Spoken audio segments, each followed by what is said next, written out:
They're Africans in the diaspora. There's nothing wrong with your accent. There's a lot of people that are trying so hard to change their accent. Your accent is an identity of your culture, your heritage. It has nothing to do with your understanding of English. You need to understand that you can speak good English without having to change your accent.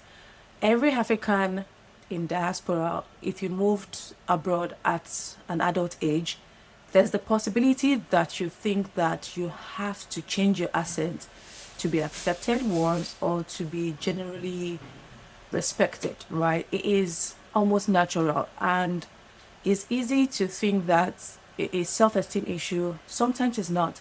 To come into a place and everybody is speaking a certain way, there's a natural tendency for you to want to adapt by speaking that way. Don't do it, please. Don't do it to yourself. There's no reason to change your accent. I do agree that sometimes maybe you have to change your pronunciation, maybe pace, because I feel like a lot of us Africans speak so fast and sometimes we do not pronounce our words rightly. That struggle is there, right? But it has nothing to do with the accent itself. I always tell people that if you want to learn how to speak well, watch a Chimamanda video. When you watch a Chimamanda video, you realize that she takes her time to speak. The pace, the way she pronounces her words, but she hasn't lost her accent. Do not lose your accent, because what happens is that when you try to force, say for example, a British accent, you then become very cringe. It then looks like you can't speak English. And I know this because I never used to think that there was something wrong with the way I speak. I still don't think there's something wrong with the way I speak. However, I do agree that I need to reduce my pace and pronounce my words well. I tend to speak and not finish my words pronunciation because I speak so fast, right? And I speak so fast. So I'm trying to learn pace and pronunciation. However, what I wouldn't do is try to copy the British accent. Because when I did move here about 4 or 5 years ago, right, I never used to think anything was wrong with my accent. And all of a sudden, I started questioning the way I speak English, right? Because I would say something and then people would say, pardon? Or people would say, you said? Or people would say, can you slow down? Or I can't hear you. Instead of me at that particular point, maybe the first year, to think that it wasn't that Londoners couldn't hear me. It was that I was speaking so fast and obviously had the African accent. So it is a different accent to what they're used to. I just need to slow down. Also for us as well, we have to acclimatize to the way they speak for us to be able to pick it up as well. So there's nothing wrong with it.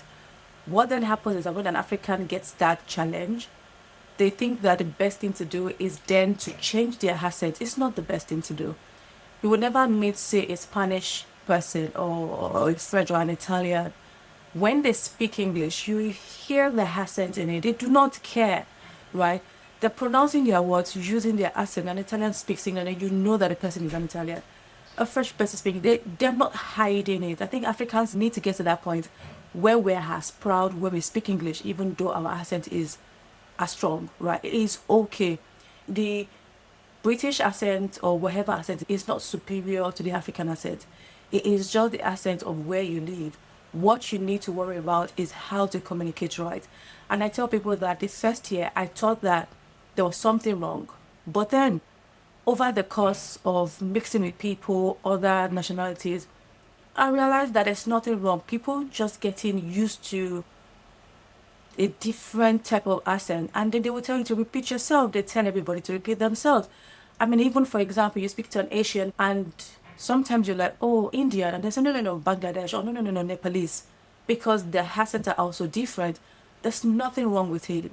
So you as an African, rather than trying so hard to change your accent to a British or whatever accent it is, stick to your accent and just work on communicating better if you need to.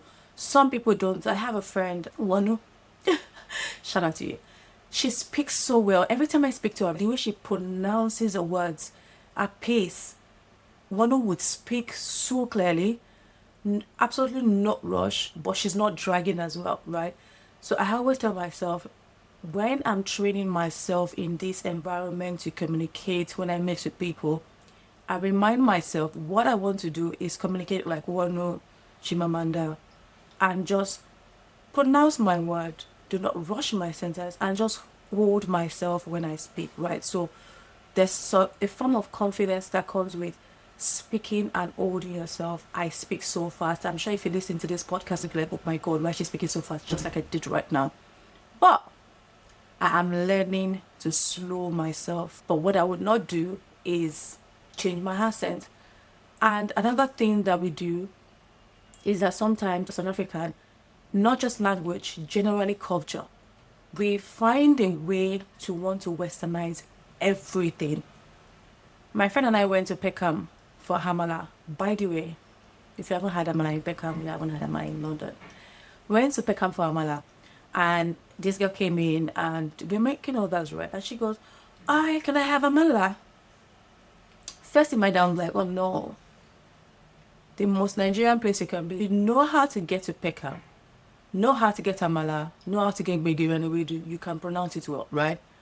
And she is not British. I don't say that as a jab. It's not a jab for somebody saying you're not British, right?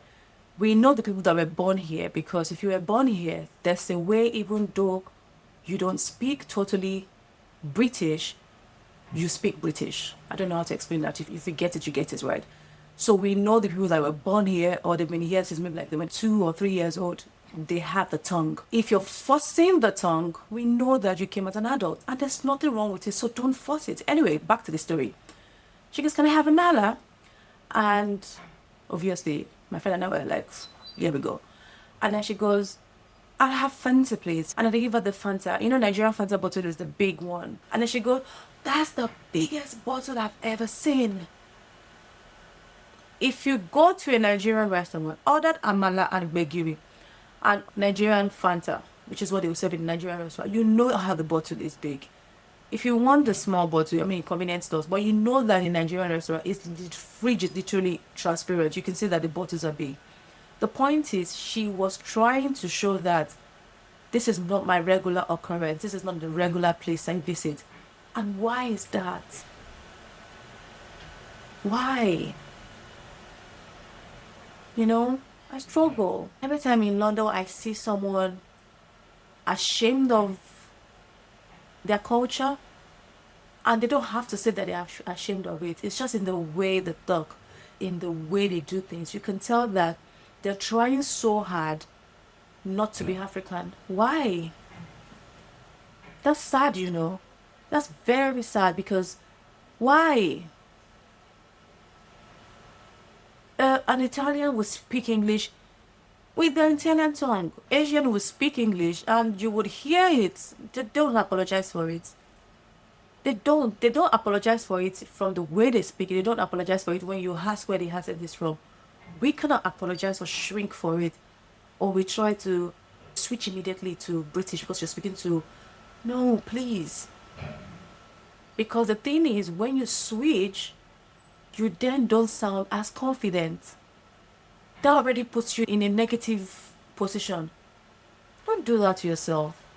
Please, speak proudly in your accent. Yes, pronounce your words well. Yes, watch your pace.